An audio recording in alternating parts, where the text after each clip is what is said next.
Are we live? Yes, Nope. sir. All Back right. here. All right. All right. Hello. Hello. We back again for another one. This time you got the voice of Troy Graham, everybody, and we have the members of Ring 10 Boxing Charity in the house tonight. We have the president, which is Matt Fargo, and I believe that's the assistant president or the VP. I'm Rich, sorry, Rich the Cutman Schwartz, right? and we're blessed to VP. have Miss Lisa McQuillan, who, as you could tell by her last name, that is Gerald's sister and caretaker, aka the angel in his life. And she's Hello. and everybody's here to talk about the charity. And basically, they're going to tell you how long they've been around, all the the fighters that they've helped, and just how you could donate to the charity. Because there's so many of us that always talk about these fighters that are retired and how we want to help. Here, here's your chance to help them. Here's your chance to help them. So, Matt, I'm going to let you start it off. You go ahead and talk about the charity, when you founded it and everything else, okay? Okay, Matt. Sure. Okay, Matt, go I ahead and saw there start was a off. need for. Can you hear me? Can you hear Yes, me? sir. Yes, sir. Yes, sir. Yes, sir. Am I on? Oh, okay. Yes, Matt, go ahead. Oh, all right. So years ago, well, I was a pro fighter, and when I retired, though, I realized there was nobody to help or nobody to assist. And then I thought about it. I said, well, football's a union, baseball's a union, basketball is a union, golf is a union, tennis is a union, boxing is a boxing is not a union. How could that be? I don't understand. How could that not be? How could that be? Not a union. And so I formed Ring 10 so that when a fighter contacts me and says he needs some kind of help, I try to figure out a solution for his help. And we've had Richard and Lisa and a whole bunch of other guys that said, yeah, we want to help you to help them. And that's how Ring 10 was created. Did that come Hey through? Matt, what year did you guys start Ring 10? What year was that, if you don't mind? I think think it funny, was but this is our 10-year anniversary. Hmm. 10 years. Happy 10 years. anniversary. I had a question for you, Matt, Yeah, as it well would have as been. you, Well, Richard. yeah, if it wasn't for the virus, right? What exactly does Ring 10 What's do that? I'm to sorry. help fighters? What exactly does Ring 10 do to help Rich, you fighters? want to do it? Yeah. well, we I was one of the first guys to jump on board. I think we got started in 2010. I was one of the first guys to jump on board. Of course, we had the great Harold Letterman on our board of directors. I ran the Blade Barkley, jumped on board. We had Aaron Superman Davis. We had a number of retired referees, uh, cutmen, media people. We've had ringside doctors, and also the majority of the Ring 10 members that joined were just basically fans, boxing fans. And we got started about 10 years ago. And I could tell you, Troy, that within those 10 years, we became the number one organization in, I would say, the entire country when it came to helping ex-fighters that were down on their Oh, luck, that needed financial and or medical assistance. And if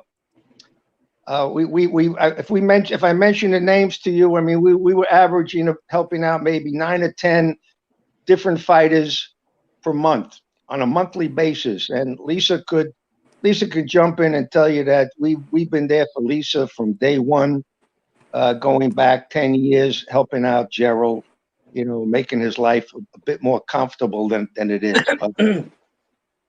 Yeah, And that's basically when we got started, was about 2010. Miss Lisa, first of all, thank you again for your time for pulling up today. How are you? And also, how is Mr. Gerald doing? I am wonderful, and so is Gerald.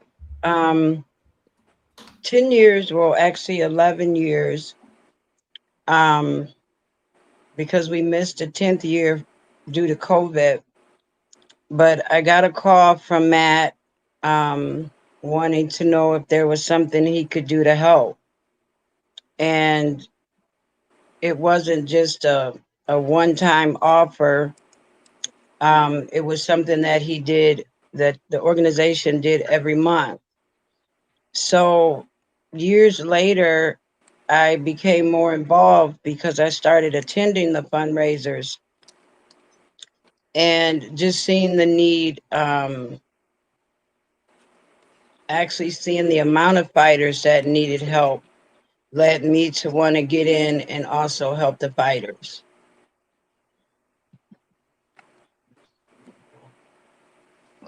Okay, yeah, and coach, you have anything you want to ask? Yes, I do. Yes, I do. I'm Lisa. How you doing, ma'am? My name is Coach Malachi Williams. Hello.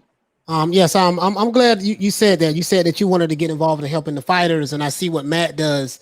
And Richard, what I wanted to ask you was, as fight fans, we sit back and watch the fighters put their lives on the line for our entertainment. But you guys know firsthand, like when the lights is over with, when the career is over with, can you explain like what are some of the things that a fighter goes through once his career is over with from a physical standpoint that people who watch the sport don't even consider? It's like, okay, on with the next guy. You know what I mean? Right. Now, in Gerald's case, it's just a little different because of the amount of brain damage that Gerald suffered. So we don't have the issues like depression and all of those things. But me getting involved firsthand, I noticed that there's a lot of depression, there's a lot of aggression, a lot of anger, um, disparity. They lose hope. So it's not just a financial thing, it's also an emotional thing that the fighters are going through. And it's not just um, a couple of the guys, it's mostly all of the guys that their careers are over and there's no more money. A lot of them are in situations where they're homeless, where Ring 10, and then I have kind of been a bridge between um, Ring 10, the WBC, and the fighters, where I've actually involved Mauricio Suleiman in also helping through his foundation, excuse me, through his foundation. And then beyond the foundation, he's also stepped in to help the fighters. Thank Lisa. Thank you so much. What's Mark? What's the gentleman name right here? I don't. This name's not Matt Mr. or Rich? Rich Swartz. Yes. I'm Rich. Mr. Swartz. How you doing, sir? Good. I mean, just piggybacking off what I asked Lisa. Just what she said is just really just heartbreaking to me. And the reason why I say that is because just us, a lot of fans, we look at fighters as they're just fighters. They're warriors, and we are so ignorant that these are human beings. And from a business standpoint, a lot of them get screwed over. So, just can you share some of your experiences? This what you see with some of the fighters who, and maybe even you don't have to put the names out there, but it may be some fighters that people may be surprised at. Wow, this guy doesn't have any money. He's doing that. I mean, what kind of stories you have? I mean, the two people that we've been helping that I could mention, without having to embarrass them, would be Gerald McClellan and the great Wilfredo Benitez. Wilfredo Benitez has been suffering from CTE, chronic traumatic encephalopathy. We've been helping them both out for years now on a monthly basis. But aside from those two, if I mentioned some other fighters, you would know immediately who they are. I mean, I'm talking about former heavyweight world champs of the world, Olympic heavyweight gold medalist. Matt got a call from a fighter about a year ago. Okay, gold medal in the Olympic Games, called Matt up. He's living with his father in a 100-year-old house. He's got no heat in the house. This is the middle of the winter. No heat in the house. For like 7 or 8 days, he called up Matt. Matt called up an oil burner company. They sent down an oil burner man, charged Matt $85 to check out the oil burner. And he said, well, I got the oil burner fired up, but I can't guarantee that it won't conk out in 3 or 4 days from now. And Matt asked him, well, how much would it cost to put in a new heating system? He said about $3,300. He said, could you do it for 26?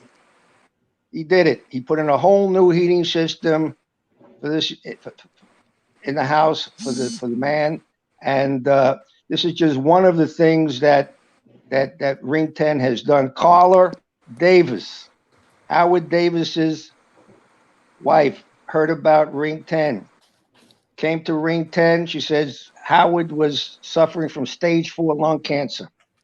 Never smoked a day in his life, never drank alcohol, was suffering from stage 4 lung cancer, and he could not put up with the regular chemotherapy. And he wanted to undergo low-dose chemotherapy that his medical insurance would not pay for, would not cover. She came to Matt. Matt didn't tell her, you know what, we got to have a board meeting, and we'll get all the board members together, and we'll get back to you in about a month or so, Within 2 days, we took care of it. Matt emptied our bank account, flew Howard down to Mexico to undergo low-dose chemotherapy. We emptied out our bank account, I think, to the tune of $24,000. Cleaned out our bank account. Unfortunately, we were trying to save a man's life. And Howard passed away about 4 months afterwards from stage 4 lung cancer. They renamed the gym in Glen Cove, New York, the Howard David Gymnasium. But, you know, the average boxing fan doesn't know about these things. And to be quite honest with you, the average boxing fan doesn't give a damn. Couldn't care less. The average boxing fan wants to pay his $25 to get into an arena, and they want to see one boxer knock out another boxer. They want to see a boxer get his brain scrambled. Many of them act like Neanderthals, and they really don't care. And that's the bottom line. And if it wasn't for a guy like Matt Ferrago, there would never have been a Ring 10. And a lot of these fighters never would have been helped over the past 10 years. And I'll tell you, I'm very proud that I hooked up with Matt, and I've been a loyal member of Ring 10 since 2010. And that's my gut feeling, that the average boxing fan doesn't care. They'll talk about Wilfred Benitez. They'll say, oh, what a great fighter he was. He won a world championship at the age of 17, the youngest man to ever win a world title. But you know what? They don't know what kind of life he's living right now, that he's suffering from CTE, and maybe he has the mentality of a 7-year-old. That's the bottom line. Most of these fighters leave the sport with less than they come in with. Wow. And at the age of 40, when it's time to hang up their gloves, most of them can't tie their own shoelaces anymore. They can't remember what they had for breakfast. Rich. And the thing is, the guys, people who've been making millions of dollars, tens of millions, hundreds of millions of dollars off of the blood, sweat, and tears of these fighters, where were these guys? Where were the promoters? Where are the Bob Arums of the world? Where's the Oscar De La Hoyas of the world? Where's the Eddie Hearns of the world? These guys are nothing but pawns, gladiators, present-day gladiators. Entertaining, don't leave out Don King. Entertaining the fans, and then when it comes time to hang up their gloves, they can't remember what they had for breakfast. They have no medical insurance. They have no pension. They have no welfare system. Rich, I'm sorry to interject, but why not? Boxing been and around. There's really over nobody years. around there to help these guys. That's right. Yeah. Rich, why doesn't boxing have a union? Why isn't there protection for these guys? Are you there? Yeah. Can you hear? Can anybody hear me? Hello? I can Yeah, hear you. go ahead, Rich. We can hear you. I We don't We can think can't hear hear you, Rich. you. You can't hear us, but we can hear. so. He can't hear the questions then, Troy. Is he on mute? No, he's not on mute. Rich, can you hear us? Can you hear us at all? No, he can't hear you. He can't hear. Kick him out the studio and bring him back in. He gonna have to beam back in. Okay, go ahead. Go ahead. You gotta log off and come back in, Rich. Hey, Miss Lisa, let me ask you Yeah. while we're waiting for Matt and Rich to come back in. First of all, I thought that was telling that he said you could tell how long he's been in the business when he says they want to pay $25 to get into the arena. You're not getting no $25 tickets in that arena right now, Rich. But why aren't these fighters protected? There's no checks and balances. I know we now have the Ali Act, but it's a lot of loopholes around that where I guys have are. no audio. I can't hear anyone. Oh We no. can hear you now, Rich. Yeah, but he can't hear the questions. Oh no. But Lisa, did you hear me? Did you hear the question? Yes. And also we touched on CTE briefly there. I want to talk about that because a lot of times we'll just say, hey, this guy's punch drunk, or hey, he sound punchy, or yo, he falling off. He's not as sharp as he used to be. But these guys are damaged. Sometimes they're the last to know. Sometimes we find out in the middle of a fight that hey, this guy isn't there anymore as he should be. Talk to us about, in your opinion, why do you think these guys aren't protected? Why is there no union in boxing? And when we get Matt back on, I want to ask about the next fundraiser you guys have planned. But if you can answer that question, I greatly appreciate it. Well, I think the reason why, excuse me, there is no union because someone has to fund the union. And boxing versus the NFL, who is an organization, most boxers are independent contractors. So, in order for there to be a union, a fighter would have to agree to give up percentage of his purse. And the fighters aren't wanting to do that. Okay. Yeah. Well, I want to say thank you, man, because I can hear the passion in everybody's voice. But I guess my question would be, why haven't the fighters themselves, gotten together? I guess some of the current fighters and all that, and actually form their own union, to look as far as to look forward to the future, as to planning about retirement and things of that nature. Why haven't they formed their own union, the fighters? Still got There's to a fund it. guy, there's a guy from, his name is Paul from Minnesota. He's been working for probably close to 20 years trying to form a union. And it's just the fighters have to agree, the fighters today have to agree to, it has to be funded. And Yes. that money has to come from somewhere. There is no NFL or, the big money organizations behind boxing. So they have to do it for themselves. I understand, yeah, because in my mind, I'm thinking if you could get every fighter to I'm talking about from big to small, to agree to give up, let's say, 3 to 5% of their purse, and then as far as the managers, and as far as the promoters, you take 10% from each of them. That should be enough to fund the union. But that's easier said than done. Yes, indeed. Yes, it is. It, Yeah, I it don't even has think the to cut be men get that much money, Troy. Cut men don't even get 3 and 5%. Sometimes cut men only get No, no, no. 2%. I think they get a little bit more. That was a thought. That was a thought. That was just a thought. But go ahead, Lisa. it has to be something that's mandatory in order to get the fighters, the promoters, and all of those people involved. Somewhere, somebody higher up, um, maybe the commissioners of the states, have to make it mandatory before they renew the fighter's license that you have to agree to give up a certain percent. Um, and then if you really look at it, fighting has changed so much since 95 when Gerald was in the ring. Most of these fighters are having to sell tickets to pay for their purses. So there is no money. A lot of fighters walk away until you get to television level. A lot of these fighters are walking away from a fight and they don't even have a payday. Right. Yeah, Matt, I see you've come back on. Go ahead and step in here. Yeah. I had a question for Matt about the So- next fundraiser. And either Rich or Matt, maybe you, because we haven't heard you speak in a minute. Can you tell us when the next fundraiser is and how we can participate as fans? Or is it open to the public? Is it donations? Is it buying merch? How can we participate, and when is that next fundraiser? Can you We hear have him? not come up Okay. with a solid date yet.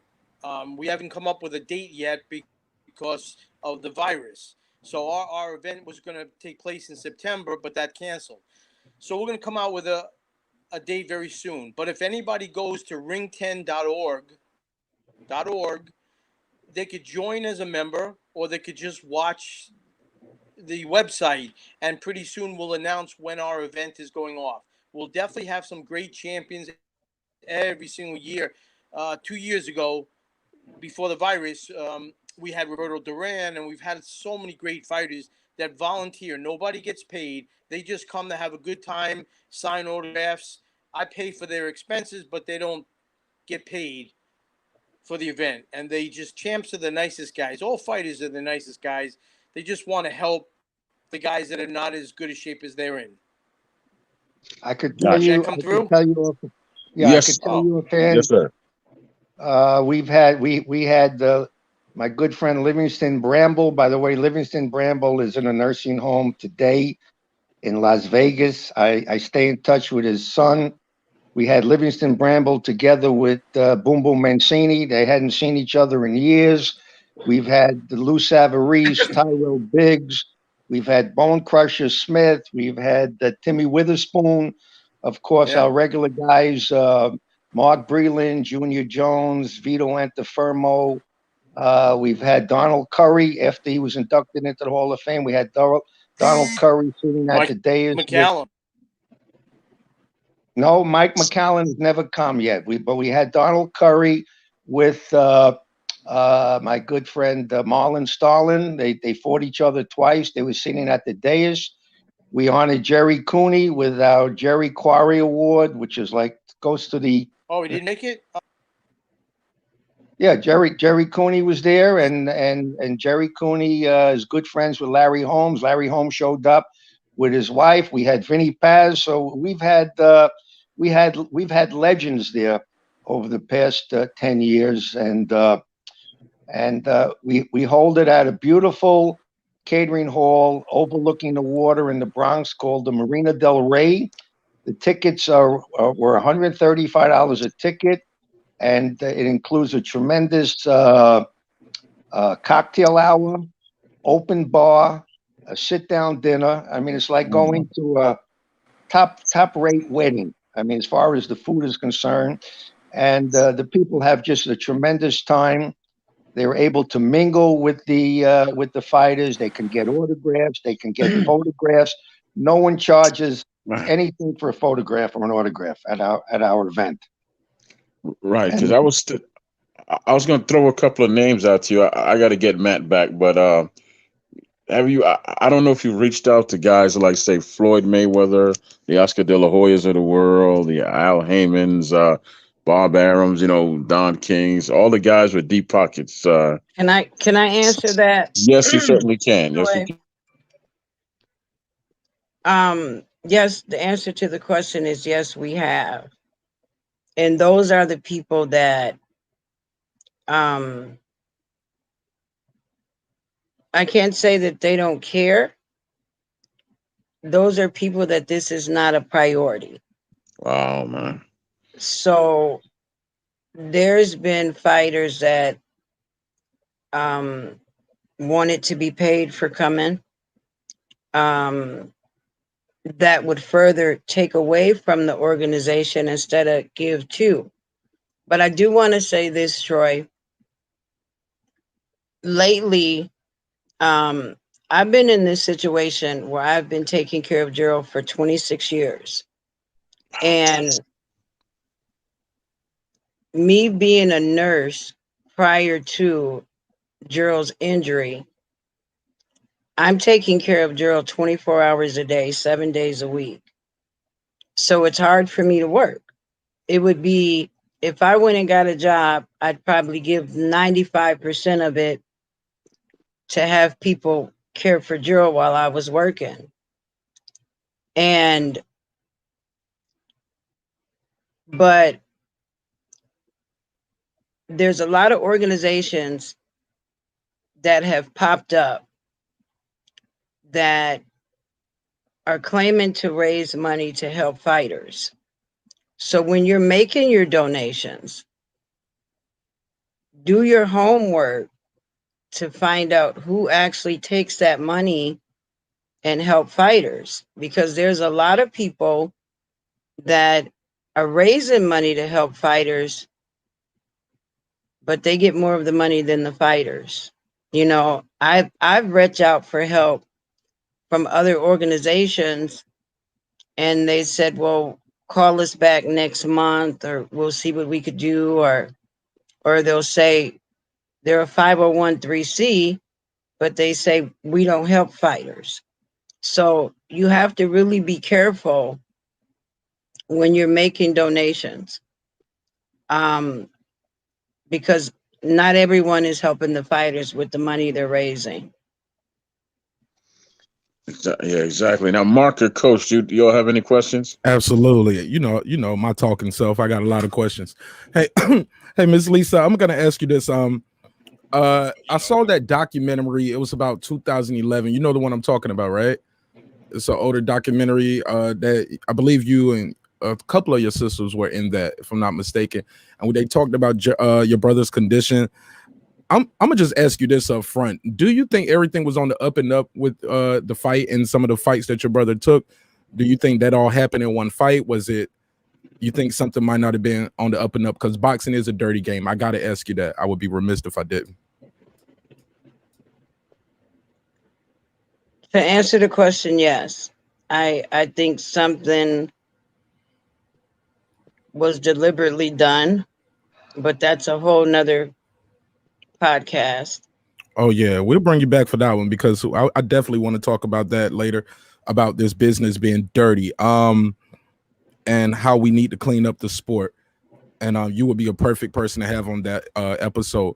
Talk to me about the aftermath of that. Matter of fact, take me back a little bit, because your brother has lost his ability to speak, right? Do you remember? Absolutely not. No, no, no, no, So no. he can't speak. Yes. Okay. So He's completely blind. completely blind. Wow. What is the day to day with him like, and your day to day? Like, take us through a day of how does it start and how does it end, if you can. I mean, we get up probably 8 o'clock in the morning. I give Gerald his bath. I prepare his meals. I dress him. He bathes himself and he can feed himself. And then I help him with everything he needs throughout the day until it's time for bed. I mean, he has visitors. His children, his grandchildren, and he's very happy. Okay. Yeah, Mark, did you have any more questions before I pass it on to Coach? I could pass it to Coach, and we come back. But Rich, let me talk to people about joining Ring 10. How do they become a member? I put the link out there, but can you talk to us about membership? What's what the membership is monthly, or if you want to be annual or a lifetime member? Can you explain to the audience about the membership, please? Well, yeah, I think the one that could probably answer that best would be Matt, because he's been He's the coming back president. on, Rich. Is Matt's not on right now? No. He fell off, but he's coming back on. I just spoke to him. Yeah, I think the membership was $25 per year, but there was a lifetime membership where if you paid $100, then you were paid up for life as a member. There is a website. Matt has that website. I think it's ring10.org. And we would have we would hold a monthly meeting, regular monthly meeting. It was the second Tuesday of every month, and we originally started out at a restaurant in the Bronx, and we moved from there to some other facility. But we used to average about 28 to 35 members a month would come to our monthly meeting. As I said, we have Mark Breland, Iran Barkley, Harold Letterman was on the board.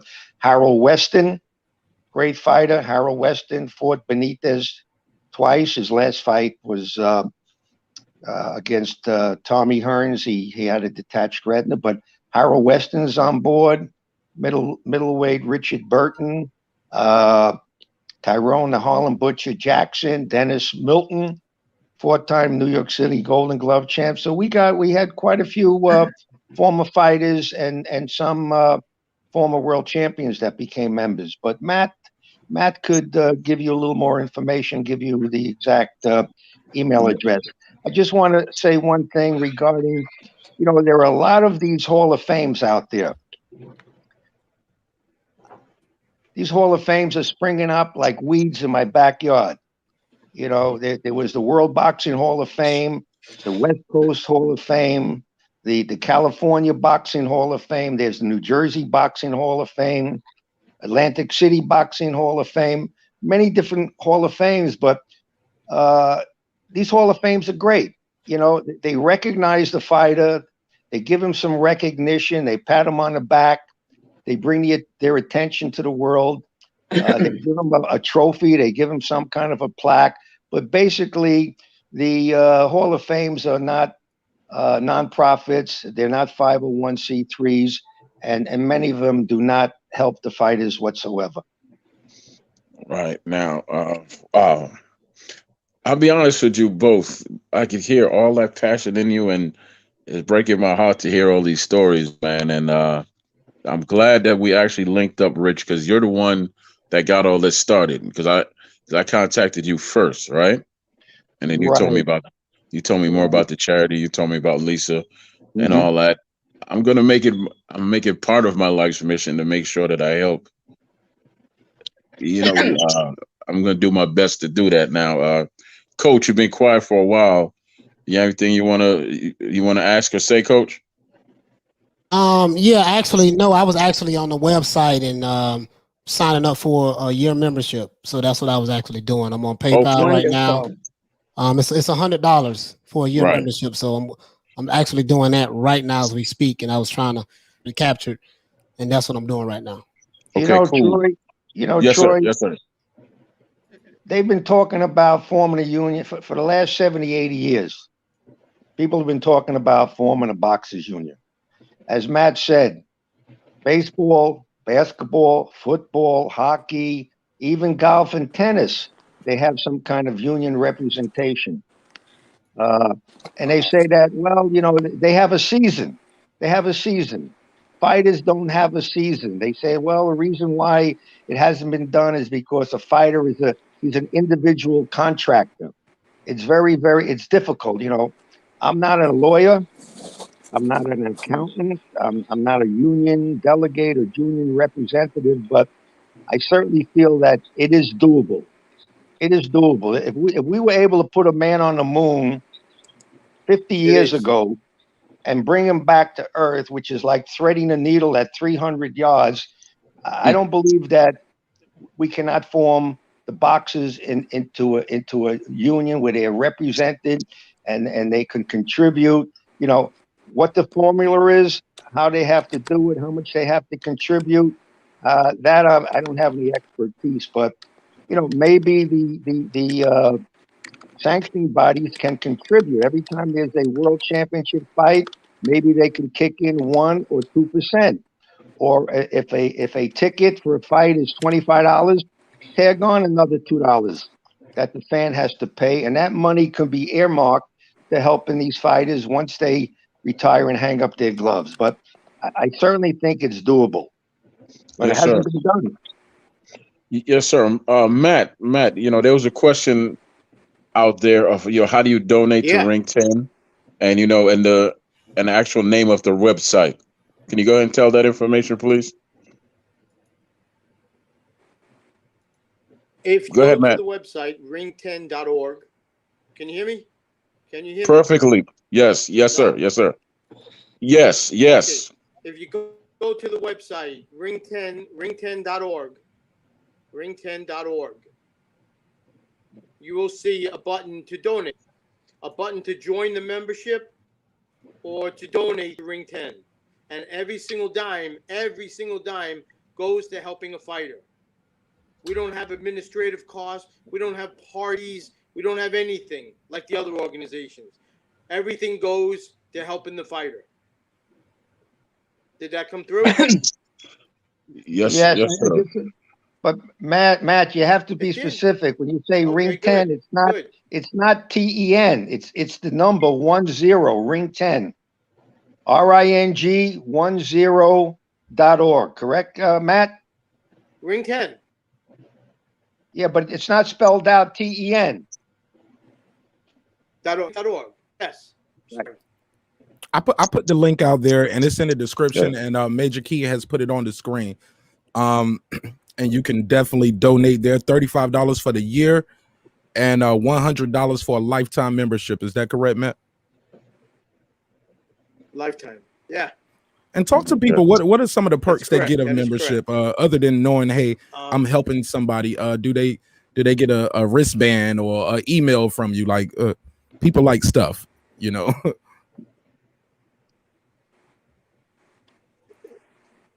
They'll Oh, get we an have official There formal we go. letter welcoming them. We'll get an official formal letter stamped by Ring 10, signed by the president, me, welcoming. They get a card for the wallet that they're a member. And if we have an event where we can get a discount for the members, we will do that. But honestly, the money is really a donation that's going to go to the fighters. It's not going to administrative costs. I make everything in my house. The business cards, the letters, everything. So your donation, your membership, everything goes to helping a fighter. And it's such a sad thing that one of the most profitable sports ever invented and the oldest profession ever does not take care of them after they're done. It doesn't even take care of them while they're doing it. Yes, sir, Matt. Thank you. Thank you very much, man. If you don't fight, you don't eat. Yes, sir. Now I want to go back to Lisa. If you're still there, Lisa. Yes, I'm here. Okay, good. I'm sure you get a lot of questions about your brother, which is understandable. But I want to ask you, just by hearing you say to how much of your time that you've given away, where do you find the strength to just keep on doing what you do? Because I know Matt calls you an angel, which I can see why. But where do you find that strength in your heart to say, I'm going to keep doing this? It doesn't matter what happens. Let me tell you, Troy, I spent a lot of years, thank God for Ring 10, because there were times when I know we would have not made it month to month without Ring 10. But a year ago, I had a guy approach me about doing a film about Gerald's life. And COVID was much worse in New York than it was here in Illinois. So I started putting on a fundraiser, a Ring 10 fundraiser here in New York. And this guy, who is now my business partner, they supported me 100% with, he loved everything Ring 10 was doing for the boxers. So a week before our event, our city got shut down because of COVID. So just in putting our heads together and just trying to figure out ways to help fighters. We formed an LLC called the Ring of Brotherhood. And we created a docu-series called Life After Boxing. And in that docu-series, we're going to tell stories of fighters, not only fighters that are in the situation that Gerald is in, but we also want to spotlight fighters that walked away from boxing and had great careers. But in putting this docu-series together, I have had I've been blessed, blessed beyond belief with the people that have joined in to help me put this docu-series together, including Mr. Suleiman and the WBC. I've had some really big people in the film industry. I don't know if you guys know who Bob Johnson is, but he was the founder of Black Entertainment Television. Yes, he was. Yes. He's from our hometown. So I am waiting, patiently waiting to hear from him to help me with this project. But in the project, the fighters that are in the condition of Gerald and some of the other fighters that are hurting, we're going to offer different services that the fighters need. And we'll film the fighter getting those services. But it will be on one of the major networks. We produced a scissor reel that in 3 minutes and 9 seconds tells the most powerful stories that could be put out there. So I will take this project and my resources and I will put it back into the fighters. I will help those fighters that are in need. I will preach until I can't anymore from this platform of how important it is to support these fighters, how important it is. It's when you see the docu-series, you'll understand what I'm talking about. Is these are the untold stories that you've never seen and never heard of. And it'll just blow you away because you wouldn't have expected that this is where your favorite fighter ended up. One of the guys, Gerald will be the pilot episode where we're going to tell his story. And another person from boxing that we're going to tell his story was a contender for Gerald in 1993 before he fought Nigel. And the fight was canceled because he tested positive for HIV.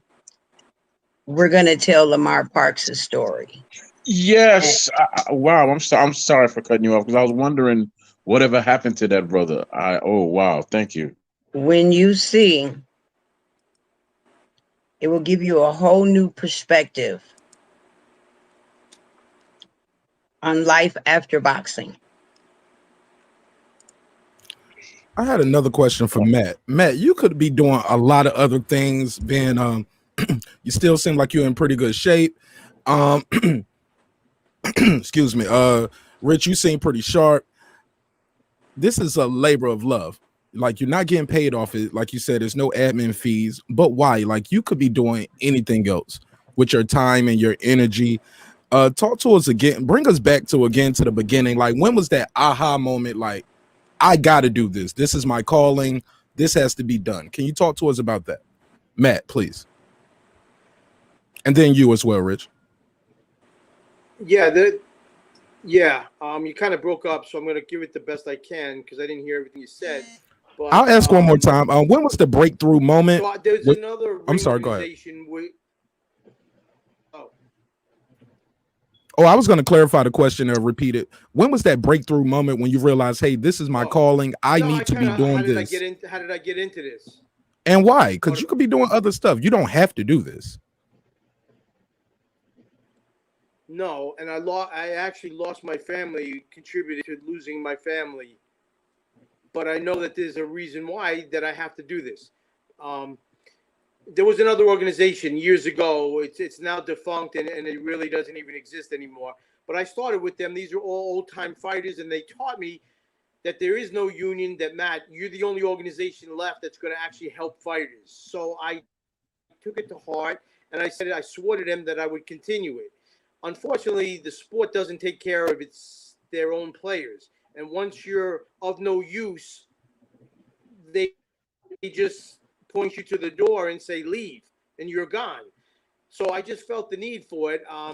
I did work my own life. I did have my job. I had a full-time job. I worked my butt off, and then I worked Ring 10. The problem was I sacrificed my family, and they took it out on me, and they left me. So I made that mistake. I won't make it again. But I know that this is my destiny to help the sport of boxing, because if I don't do it, I don't know if anybody else is going to be able to do it. Did that come through? Yeah, that came through perfect. And Rich, let me ask you, and this is the same question for you, Rich. And actually it's a two-part question for I guess whoever can hear me and answer, Rich and also Miss Lisa. This story, this is the never-ending story of boxers leaving the game broke or leaving the game damaged. This game don't love you back. Once you can't fight no more, you're a bum. You're a gatekeeper. He's trash. He's punch drunk. All of these things. Well, why do the guys think it's not going to happen to them? This keeps happening to boxers to this day. Why does that keep happening? Why they don't see the writing on the wall? Well, I'll tell you, there are guys I know that they're just fearless. They're fearless, and they look. Most fighters don't come from the upper strata of society. They're not college graduates. Other than maybe a Gene Tunney and a Klitschko who's got a doctorate degree. Most of these fighters don't have much formal education. Many of them didn't have much guidance. No one was around to tell them, what to do with their money, how to invest the money. I mean, I have 10, 12, 15 good buddies, many of them former world champions, and they made millions. And many of them are in financial difficulty today, and many of them have cognitive problems as far as the ability to recall and to remember things and to write things down. And look, we all know that so many fighters stay too long in the game. Muhammad Ali stayed too long in the game. Muhammad Ali maybe should have retired after he fought Ernie Shavers. And I mean, he and Joe Frazier were never the same again after they had the Thriller in Manila. Many of these fighters stay along much too long, and they suffer the consequences. I mean, Matt can tell you about CTE. I mean, it's the result of the cumulative effect of punches taken over the years to the head. I mean, the human head and the brain wasn't made to take all these punches. And a lot of this stuff can be traced right to the hard sparring that I see going on in some of these gyms. Guys are wearing headgear and they're sparring as if they're fighting for the gold medal in the Olympic Games. They're throwing bombs and giving each other concussions in sparring. This is where the CTE begins. And I mean, I saw a video coming from a gym. I was totally outraged. I couldn't understand why the trainers allow this type of sparring to to exist, because sparring should be, in my opinion, it should be a learning and teachable situation where a fighter works on those things that he doesn't do well, that he wants to perfect. You know, we all know that winning is done in the gym. This is where a fighter learns his trade. But the bottom line is, you know, some of these fighters just stay around too long. They can't give up the adulation and the roar of the crowd, and they paid for it. They paid for Yes. it. I mean, Thank You you. know, I used to Oh, think I used to think Gerald was an isolated incident until I started going to the Ring 10 functions and just mingling with the fighters and meeting everybody, and I started to notice similarities in a lot of the guys in which I deal with at home with Gerald. And that seeing that this is not an isolated incident is what made me want to try to figure out a way to bring more awareness, to help. During our docu-series, we're working with biochemists, looking into stem cell transplants, hyperbarics, changing nutrients, and all as anything out there that's offered to help the fighters either heal their brains or protect their brains. But these are not isolated incidents. This is happening to our guys when they leave the ring. And there is no discrimination. It doesn't matter if you have a doctorate degree. If you've been hit in the head, you are going to suffer the same consequences as the guy that had a 6th grade education. It doesn't matter. wow. It's going to Do you think happen. they need bigger gloves or less rounds? Like what can we do? Like or to because the sport is not going to go away. I remember they had unlimited rounds back in the day. Then they dropped it to 15. Then they dropped it to 12. Do we need bigger gloves? Do we need shorter rounds? Shorter. Do the guys? Hey, you can't fight 3 times a year no more. You only can fight once, maybe twice a year. What are some of the solutions that you think Matt, Rich shaking his head no? Talk to me, Right. Rich. Right. Hey, Before you listen, do that, Rich, let me step in here real quick because I did promise you Troy, 45 I minutes. You can't said you were gonna. talk. Yeah, can you hear me? Can you Yeah, hear he me, dropped. Rich? Yeah, Okay. Matt dropped yeah, off. But oh go yeah. ahead. No. Rich, can you hear me? You know, and Lisa, can you hear me? Yes.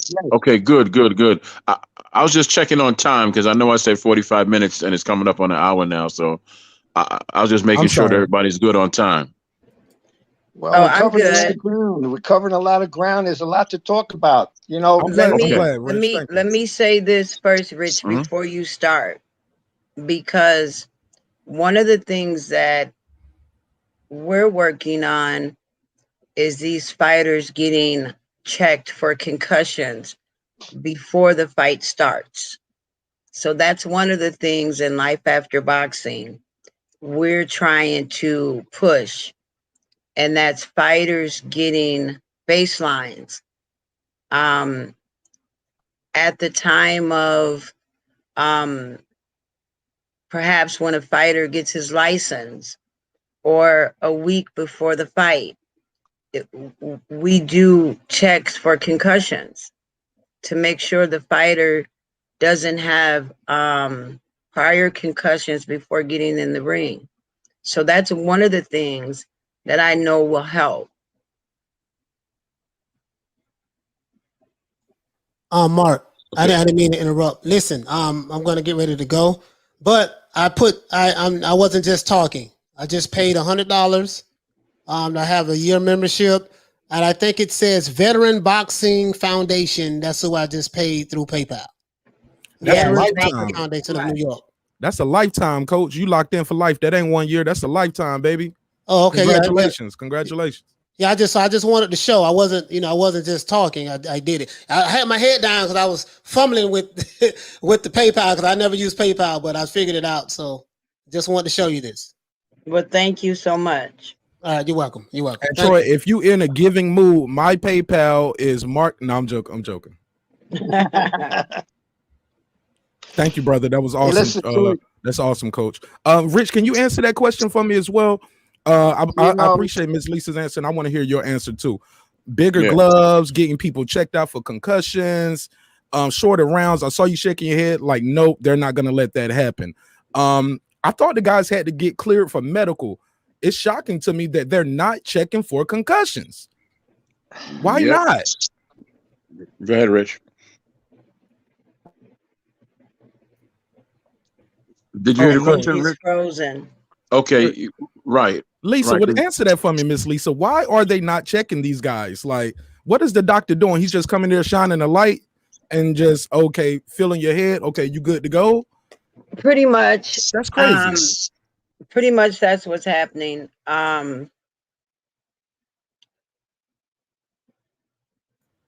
It was rumored that Gerald, I talked to one of Gerald's teammates contacted me probably maybe 5 years after the fight. And he said that when him and Gerald was sparring,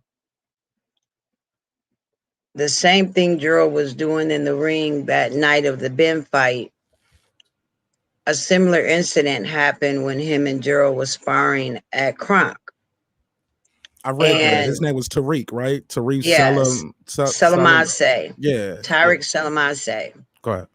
And we don't have any proof of that, but it could have been that something was wrong prior. You definitely can tell that something was wrong with Gerald in the fight, even before the headbutt, before the rabbit punches.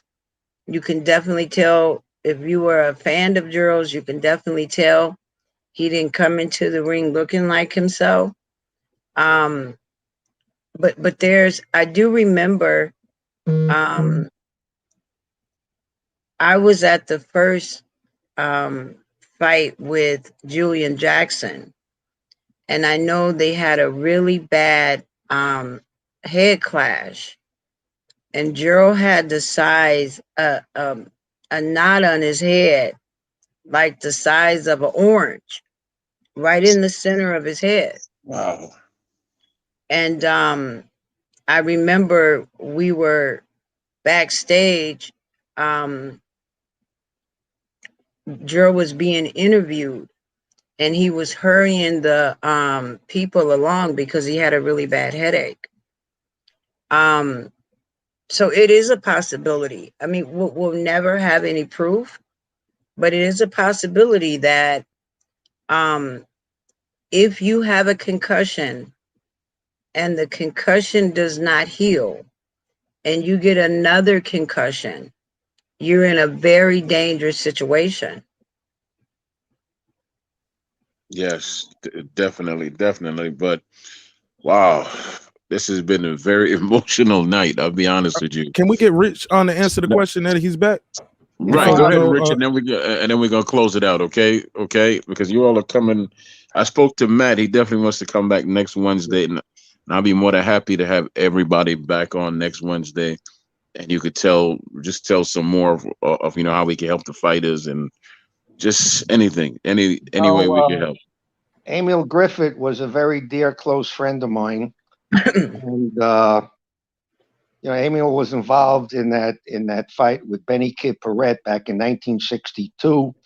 The third fight, Benny was knocked unconscious, I think in the 12th round, and was carried out on a stretcher and taken to Roosevelt Hospital in Manhattan, where he passed away 10 days later. And that haunted Emil for the rest of his life. Emil passed away, I think it was in 2000 and 12. He was in a nursing home for about 3 years. But a lot of people are not aware.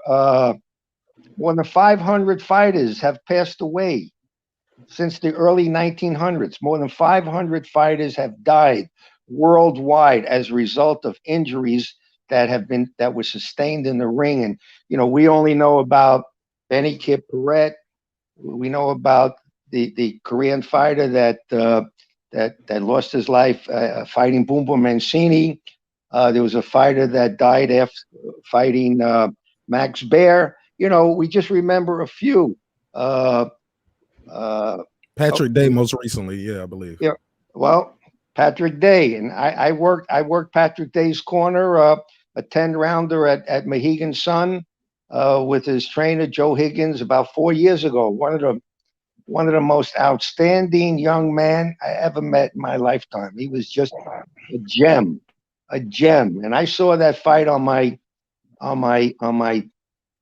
cell phone coming out of Chicago. We fought Charles Conlon, and he got dropped. I think he got dropped in the 4th round. He got dropped in the 8th round, and he was given as much as he was getting. He wasn't winning the fight. He wasn't winning the fight, but he was in the fight.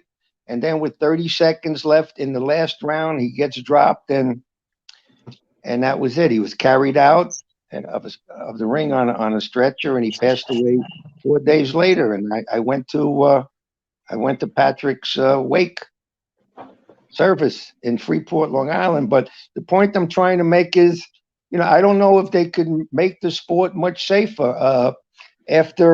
After the Korean fighter died fighting Boom Boom Mancini, they lowered they reduced the rounds from 15 to 12. But after doing research, they found out that most of the deaths in the ring were not occurring in the championship rounds. They were happening in the 7th and 8th round and 9th round, not in the 12th, 13th, 14th, or 15th round. Another thing is you don't see many heavyweights dying in the ring. Heavyweights don't have to make weight. A lot of it has to do with making weight and drying Being out. hydrated. And getting dehydrated. They say it takes 48 hours for the brain to rehydrate itself. And I mean, that's an important fact right there, that you don't hear about heavyweights dying in the ring, but lightweights, welterweights, bantamweights, middleweights. So, as far as the gloves, and I don't know what they can do to make it safer when you have two athletes getting in the ring and you're trying to hit me, and I'm trying to defend myself, and I'm trying to hit you back. How much safer can you make it? I really don't know. You can't. Okay, I'm sorry. No, because I was going to thank both of them for coming out. Did you have another question, Mark, before we close it out? Look, I don't took over the show over here. I got a million questions with my talking and stuff. I'm so sorry, but it's a pleasure and honor to have this sister up here, this queen, this angel, and I appreciate what you're doing for your brother. I know I ain't gonna say 1,000,000%, but I don't think my sister will help me out at all. Because she'll be messing with me every day. Get back, but what you're doing is amazing, and it deserves more attention, and I applaud you for that. And Rich, what you're doing, go ahead, Rich. I just wanted to do another interview with you one day. And I'm friends with Lisa, and we talk. And I remember Lisa telling me something a number of years back, and she said, "A mother raised her so that they were taught to take care of one another in the family." Am I right, Lisa? Absolutely. Simple but profound words. And Rich, we got to get you back in here and find out your journey to the ring, more about being a cut man. I did a dope interview with Stitch Duran. He told me a lot of stories about cut men and how you guys keep that knowledge to yourself sometimes. Like, you're not going to tell nobody the tricks to the trade, but definitely love to have you back. You as well, Miss Lisa. Thank you guys again for your time. I don't take it for granted. I very much appreciate it. Do you guys have any social media or anything you guys want to plug, or how people can find you, follow you, support you? Do you, Miss Lisa, do you have a PayPal or a Cash App where people want to just donate to you directly and help you and your brother? Gerald has a GoFundMe page. It's Gerald, just Gerald McClellan. I could send the link if you want to put it up. Yeah, Absolutely. yeah. If you send it to me, I'll make sure it's up next week when you come back on. Okay. Okay. And I'll plug it on my show later on when we talk to Aaron Superman Davis. We'll plug it over there as well. So try to send it before 10 o'clock. And I have Cash App and all that, but I don't know the information offhand. I can also send that to you. Not a problem. Not a problem, Lisa. And Rich, do you have anything that you want to plug before we close this out? Before that happens, I want to tell you with all my heart, man. This means the world to me. Just to know that we're all here a part of something that is much larger than us. So Well, I just want to end this. I just want to end this by saying that I mean, Matt is. I mean, this is his goal, and this is his mission in life. And Matt just has a heart of gold. And many times, when a fighter reaches out to Matt, and he doesn't have time to call a board meeting, fighter's $500 behind his electric bill, and they're going to shut his electricity off tomorrow. He doesn't have time to contact the board. He'll say, okay, we went to a funeral of a fighter. If I mention this heavyweight fighter, you'll know who I'm talking about. But he died on the 10th of May, 2 years ago, and he wasn't buried until the 15th, 2 weeks later. Wow. Okay, he had some brothers and sisters, and all they could do was scrape together maybe $1,800 for the funeral. The funeral parlor heard about Ring 10, called up Matt, and said, there's $3,000 outstanding on the funeral bill. Okay, the real expense. Matt wrote a check for $3,000, and this fellow got buried. And Matt, I, and Harold Weston drove out and attended the funeral service.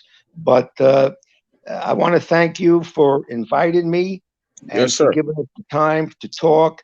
And the bottom line is we have to get the word out there. We have to try to get the big guys involved. We have to try to get the sanctioning bodies and the big time promoters and try to get these guys organized into a union where they have some kind of representation. Most of them, when it's time to hang up the gloves, that's when all the medical problems kick in and they don't have any health insurance. Yes, sir. And I definitely want to thank you, thank Lisa, thank Matt. Wow. And we'll be here next week as well. Thank you. And I know Matt texts me in the background, and I'll be calling each of you probably tomorrow. But thank you for coming on Major Key Boxing. It's been an emotional, powerful night, and you all gave a lot of information. All I can say is God bless you. Thank you. And God willing, we will do this again next week.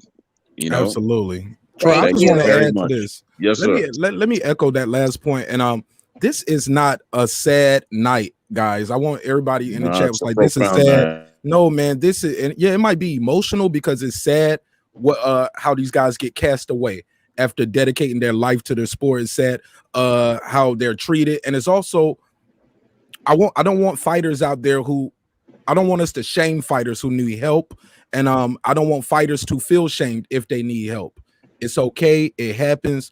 We love you. We're here to support you. You're our brother in the ring, but more importantly, you're our brother in life. Like we and our sisters in life. Like we don't want to see anybody cast away, thrown to the side. This is not a sad night. This is a great night. We're gonna do this again. We're gonna talk about how to help these guys get the help they need, whether it's mental, emotional, whether it's financial, whether it's burial services, financial help for their caretakers, things of that nature. This is nothing to be sad about. I wasn't crying all night, guys. I don't have my glasses, so my eyes been watering. So that's what's going on while I keep dabbing my eyes. I'm not crying, but this is a great night, and it was a great conversation. And Mr. Rich, Miss Lisa, Matt as well. We got love and support for you guys, and you guys definitely have a home here at Major Key Boxing. Also, on my channel, Mark Nash, you're more than welcome. I'm gonna try to put together a little ad or a promo, and we'll start running that ad to tell people to donate and promote the awareness and getting the information out there, or at least putting the link in on my videos where we talk about boxing, because we got to get the word out about it. We got to get the word out. But thank you again for letting me have the last word right there. I appreciate it. Yes, sir. And I'm gonna say this to close it out. I'm gonna put the challenge out there to every single boxing podcast out there right now. Everybody says they want to help. Okay, well, it's easy to talk. Let's see how much energy you put behind the doing. And that is my challenge to you. Easy to talk. And I'm talking about the smallest individual to the largest individual. Easy to talk. Here's your chance to show and prove. Troy, I want all of you to step up. Just remember to do your homework when you're donating to these organizations.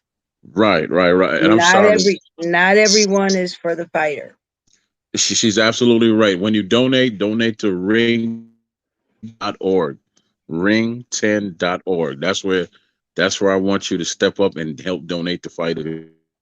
Because every was to the fighters. So let's stop talking about it. Be about it. Thanks for having us. I appreciate it. And thank you. Hopefully thank you, everybody. Yes, sir. Yes, you come back next week. You come back. You come back. I'm gonna drag y'all out next week. I'm coming to get you next week. All right. Okay. Good night. Thank you again. God bless. Good night. And you have a great night. Thank you. Thank you, guys. Yes, ma'am. Yes, ma'am. And if you're watching in the chat, we are going to be on my channel tonight at 10 p.m. That's 10 p.m. So it's about an hour and 10 minutes. We got Aaron Superman Davis. He's going to be in the building. Well, on the line. He's not going to be in the building. And we're going to talk about his incredible victory over Mark Breland and his historic career, and how he went from just being a regular kid in the Bronx to being the WBA world champion. So please tune in, stay around for that. That's going to be 10 o'clock at Mark Nash, MarqNash.